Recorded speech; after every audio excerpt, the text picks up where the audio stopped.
Alrighty, so the video for today, this one is going to be a little bit more lighthearted, you might say. I don't know. I'm getting a kick out of this. Let me silence my phone because once again, I'm a professional. But yeah, this story cracks me up. I saw on Twitter the other day a thread about all these police departments that are offering bonuses to retain and rehire police officers. And I got a little kick out of it, because in 2020, we were all told that Blue Man is bad. Blue Man is the source of all of our problems. We need to defund Blue Man. Blue Man gets paid too much.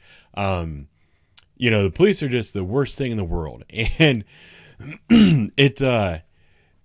people like me were out there saying, this is going to come back and bite you. You guys are being foolish. Like, you don't know what it is that you're asking for. You don't understand the repercussions of your actions.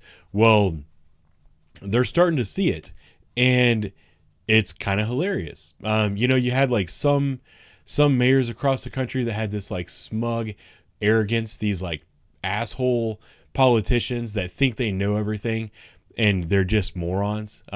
They say things like, well, that's fine. When they've put so much hate and animosity towards the police officers in their area that police officers start fleeing like rats off a sinking ship. And when they're confronted about that by a reporter and they say, well, that's fine.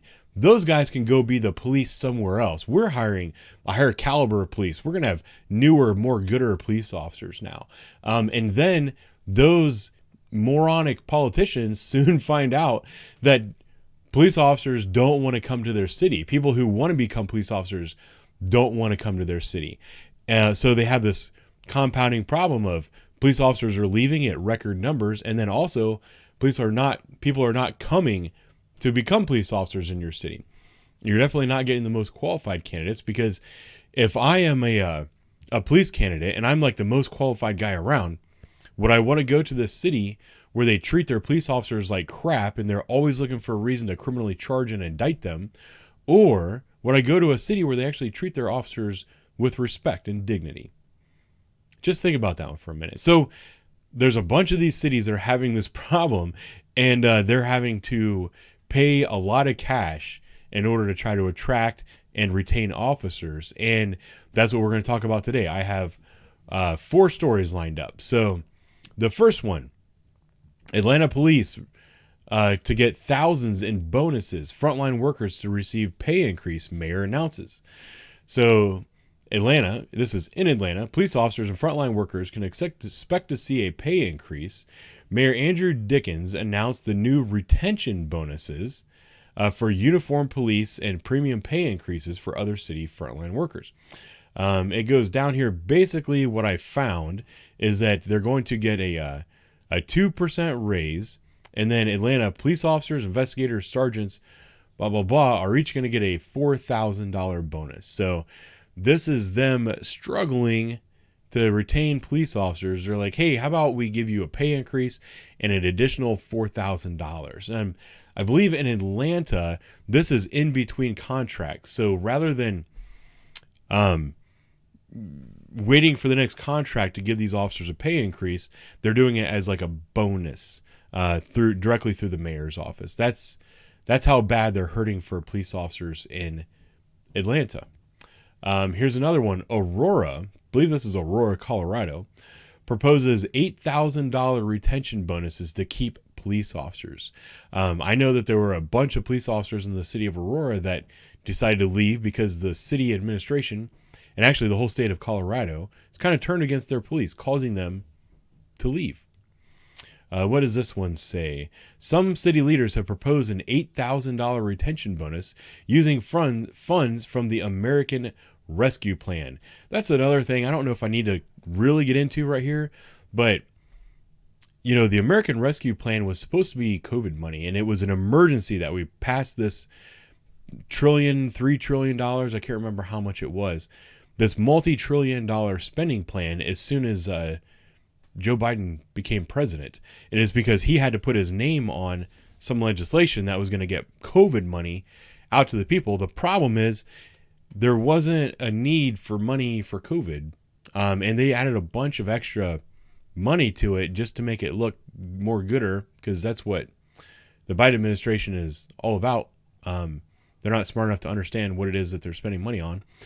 So there's all these cities across the country that have money and they don't know what to do with it. The city of Aurora is saying, hey, let's take some of that money, give it to our police officers, $8,000 a piece. City council proposed to pay half of the $8,000 in April 2022, with the second half paid in October. The $8,000 would be in addition to the $2,000 already paid in 2021. So Aurora has been having a bunch of problems trying to keep their police officers. Here's another one. Let's see. This is Champaign, Illinois. City council grants up to $51,000 to each police officer in Champaign, Illinois. And I don't know if I'll be able to get into the article enough. I already brushed through it. Champaign, Illinois only has 100 officers. When they're fully staffed, they have 124 officers. So this one is broken down a little bit different. It says the contract is clear. Oh, so let's see. Champaign City Council granted hefty bonuses to their police officers at this evening's city council meeting. Upon the execution, the FOP contract, which unanimously passed by council on March 1st, 2022, each police officer employed with Champaign Police Department was granted $10,000. If the officer is with the department in 3 years, they'll receive another $10,000. So that's $20,000 over 3 years. Though the contract is clear that there exists no residency requirement for police officers, any officer who moves to the city of Champaign will receive an additional $10,000 bonus plus $7,000 per year so long as they remain a Champaign resident. And that's how they're going to add up to $51,000 per police officer. I don't know that much about Champaign, Illinois. Is it like a dirty, violent suburb of Chicago? I'm going to have to look this up after the fact. But that seems like an awful lot of money that they're putting into retaining their police officers. Now, 100 officers is a relatively small police department. But one thing that this does highlight, I don't know how much they're getting paid, but these small departments, it's very important that they learn how to pay their police officers, because if not, you see what's happening with all these large departments. They're going to start losing them to go into these higher paying departments. And so Champaign is doing something to get out ahead of that. They're like, you know what? We have a small department. We want to have good, high quality candidates, and we want to have good police officers that stay with our city. So they're paying them for that. That is something that I think all small cities need to do, because if you're a relatively small city and you have a relatively small police department, like my hometown has, I think, it's less than 50 officers. And they don't get paid shit. I want to say they get paid like $50,000 to $65,000. I can't remember. That's what you're getting hired at most other police departments. It's 50 officers. That city in their budget, I'm sure, can find the money to increase that pay to close to $100,000. And it would not have a significant impact on the city budget. Things like that need to happen. Let's see. Here's another one. This is Portland, and the article I initially had with pictures and stuff, that had a paywall, so I had to use this article. But the city of Portland, you may know, is kind of like a leftist, communist, anarchist city. Not someplace that you could convince me to go be a police officer. And they've seen a lot of a mass exodus as well of their police officers. So on this story today, Chief Chuck Lovell announced that Portland Police Bureau is in the midst of a large-scale hiring effort. Basically, let me see.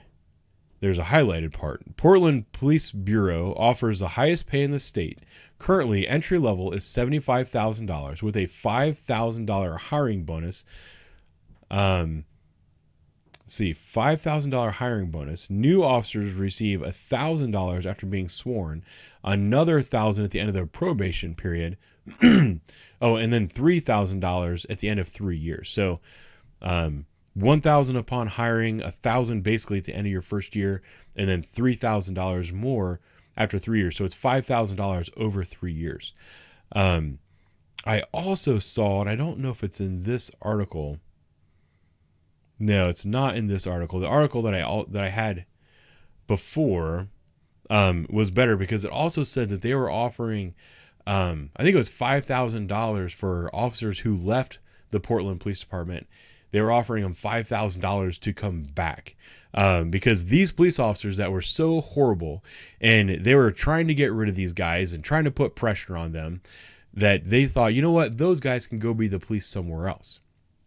Well, now that those guys are gone and they're not getting new highly qualified candidates, they need people that know the city, know the city's laws and how to be the police there. They're saying, would you please come back? We'll give you $5,000 if you come back. Those are just the articles that I saw on this one Twitter thread. I'm sure that stuff like this is happening, or there's a plan to make this stuff happen in more cities across the country. And I can't help but find it a little bit hilarious that the politicians in these areas were the ones that were like, we're going to defund the police department, we're going to cut it in half, we need to have fewer police citizen interactions, and blah, blah, blah. And then when they start actually implementing these things, they realize that the majority of police citizen interactions are actually 911 calls where the citizen is calling for help. And when you slash the budget and you slash the number of police officers, there are fewer police officers to respond. So you are getting fewer police citizen interactions, but you're actually missing out on the interactions that the citizens want, that they're encouraging, that they demand, as a matter of fact. So I don't know. I don't know if this stuff was on any of your guys' radar, but I found it hilarious. So those are going to be my thoughts for today. Thanks for watching. I'll talk to you next time.